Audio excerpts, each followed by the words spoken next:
ऐसा क्यों हुआ मेरे साथ अल्लाह? फातिमा शदीद जज्बात में छत की तरफ देखते हुए कह रही थी। एक गुलाम मालिक से सवाल कर रहा था।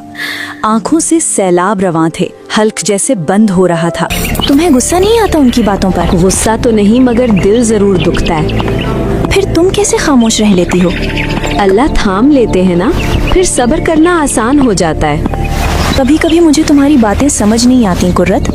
अच्छा रुको, तुम्हें दिखाती हूँ अल्लाह कैसे संभालते हैं मुझे।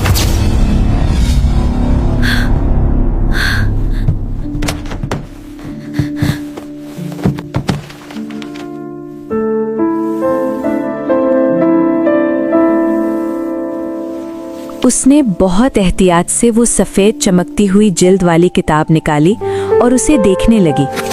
तुम्हें पता है कुर्रत, मुझे तुम्हारा ये कुरान बहुत पसंद है। मैंने आज तक ऐसा कुरान नहीं देखा। जिस तरह से तुमने इसमें मुख्तलिफ आयात में अपने लिए रिमाइंडर्स रखे हुए हैं, आसान तर्जुमे के साथ कलरफुल आयात, मुझे बहुत अट्रैक्ट करता है। ये मेरी मोहब्बत है फातिमा। बहुत प्यार से सजाया और ऐसे तैयार किया है इसको। मेरी सालों की मेहनत है, इसे हर लम्हा साथ रखती हूँ। तुम तब तक नेक नहीं बन सकते जब तक तुम अपनी महबूब तरीन चीज कुर्बान न कर दो। ये आयत तुमने उस दिन मुझे सुनाई थी ना? वो यकीनन मजाक कर रही थी, मगर कुर्रतुलैन यकदम संजीदा हो गईं। आंखों में नमी उतर आई, चेहरे का रंग बदल सा गया। कुछ देर की खामोशी के बाद, महबूब अल्लाह के लिए महबूब चीज कुरान कुर्बान। ये मेरी तरफ से तुम्हारे लिए फातिमा, तुम इसे रख लो। जब भी टूटने लगो, जब भी अल्लाह की याद आए, इसे खोल कर पढ़ लेना। मैं तो छेड़ रही थी कुर्रत, ये तुम्हारी महबूब चीज है, मैं कैसे ले सकती हूँ? महबूब अल्लाह के लिए महबूब चीज कुरान कुर्बान। फातिमा के जहन में उस दिन वाली सारी गुफ्तगू घूम गई थी। इसी वक्त ही ये सब जहन में आना इसी बात का इशारा था कि रब चाहता था कि उससे राब्ता किया जाए। उसके हाथ एकदम ठंडे पड़ गए थे, जिसमें एक लहर दौड़ गई। कांपते हाथों के साथ दरमियान से वो सफेद चमकती जिल्द वाला कुरान खोला। उसके सामने सूरह अन-नहल का आखिरी सफ़ा खुला। उसके आखिर की आयात कलर्ड थीं। उसकी नज़र खुद ब खुद उन आयात पर फैल गई। अल्लाह का फरमान उसके सामने था, और अगर तुम बदला लो तो जितनी तुम्हारे साथ ज्यादती की गई है उसी कदर बदला लो, और अगर तुम सब्र करो तो यकीनन वो सब्र करने वालों के लिए बेहतर है। और सब्र करो, और तुम्हारा सब्र नहीं है मगर अल्लाह की तरफ से, और तुम उन पर गम ना करो और ना तुम्हारा दिल तंग हो उनकी चालों से। यकीनन अल्लाह उन लोगों के साथ है जो उससे डरते हैं और जो नेक हैं। उसके रोंगटे एकदम खड़े हो गए थे। उसे ऐसा लगा जैसे किसी ने उसके पांव तले जमीन खींच ली हो, उसका दिल मुट्ठी में भींच लिया हो, टांगों से जान निकाल ली हो। वो बेड पर धड़ाम से बैठ गई। उसमें खड़े होने की मजीद ताकत ना थी। वो आंसू जो उसके दिल को धो रहे थे, अब वो आंसू उस पाक कलाम के कागज भिगोने लगे। उसे इसका ख्याल ही ना रहा। आप मुझे जवाब दे रहे हैं अल्लाह, आप चाहते हैं ना मैं सब्र करूं अल्लाह, मैं करूंगी, मगर प्लीज मुझे बताएं, क्या ये मेरे गुनाह की सजा है? क्या मेरी तौबा कबूल नहीं हुई? मुझे जवाब चाहिए। अल्लाह, आपको पता है मैं आपके कुरान से जाहिल हूँ, मैं इस जहालत का इकरार करती हूँ, प्लीज मुझे वाजे वाजे समझा दें। उसने रोते हुए कहा और एक साथ ही कई औराक पलट दिए। ये सूरह अल फुरकान थी। मगर जिसने तौबा की और ईमान लाया और नेक अमल किए, तो यही लोग हैं जिनकी बुराइयों को अल्लाह ताला नेकियों में बदल देगा। और अल्लाह ताला हमेशा से बेहद बख्शने वाला, निहायत रहम वाला है।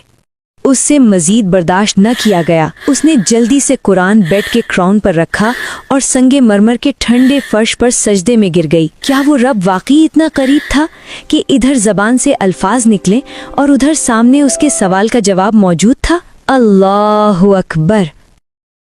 वो यूं ही सजदे में पड़ी रोती रही। एक अदना सा गुलाम उस मालिक के आगे गिड़गिड़ा रहा था, सिसक रहा था, जो रहमान था। कैसे ना उस मालिक की रहमत जोश में आती। उसे उस सजदे में ऐसा सुकून मिला कि वो वहीं सो गई। अगले दिन वो कदरे फ्रेश और मजबूत दिल के साथ कमरे से बाहर आई। अस्सलामुअलैकुम, अपने बाबा और भाइयों को ममा के साथ डाइनिंग टेबल पर नाश्ता करते देखकर ठिठक गई, मगर खुद को संभाल कर सलाम किया। उसे सब्र करने का हुक्म दिया गया था, उसे तामील करनी थी। आप सब कब आए? हालांकि वो जानती थी कि उनके आने का मकसद क्या था। किसी ने सलाम का जवाब न दिया। शायद अब उनकी नज़र में वो सलाम भेजने के लायक नहीं रही थी। हैदर तो उसे देखते ही झटके से उठा और नाश्ता अधूरा छोड़कर बाहर चला गया। मगर छोटा भाई सैफ, ये क्या रंग रलिया मनाती फिर रही हो तुम? हाँ, उसने फातिमा के चेहरे पर जोरदार थप्पड़ रसीद किया। अभी वो संभल ही ना पाई थी कि उसके भाई ने उसे बहुत जोर से धक्का दिया और वो नीचे जा गिरी। पीछे पड़ी केबल का कोना उसके पेट में लगा। उसके मुंह से चीख निकली, मगर किसी ने उसकी तरफ ध्यान ना दिया। गुस्से से घूरते हुए सब उसे वहीं पड़ा छोड़कर अपने कमरों की तरफ चले गए। बाबा, क्या आपको भी अपनी बेटी पर यकीन नहीं है? बाबा ने कमरे का दरवाजा जोर से बंद कर दिया। फातिमा डाइनिंग हॉल के फर्श पर बैठी बेयकीनी से देखती ही रही।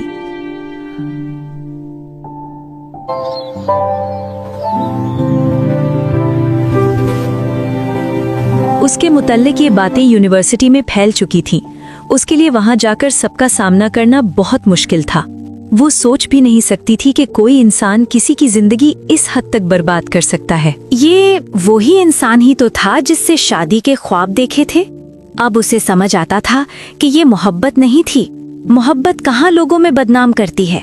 मोहब्बत अगर शरई हुदूद में हो तो वो तो मुहाफिज बन जाती है। ये हवस थी, नफ्स की ख्वाहिश थी। वो अपना सेमेस्टर फ्रीज करवा चुकी थी। कुर्रतुल ऐन को भी पता चल गया था। ये वही थी जिसने फातिमा को हर लम्हा कुरान के जरिए थामे रखा था, वरना फातिमा तो कब की खुदकुशी कर चुकी होती।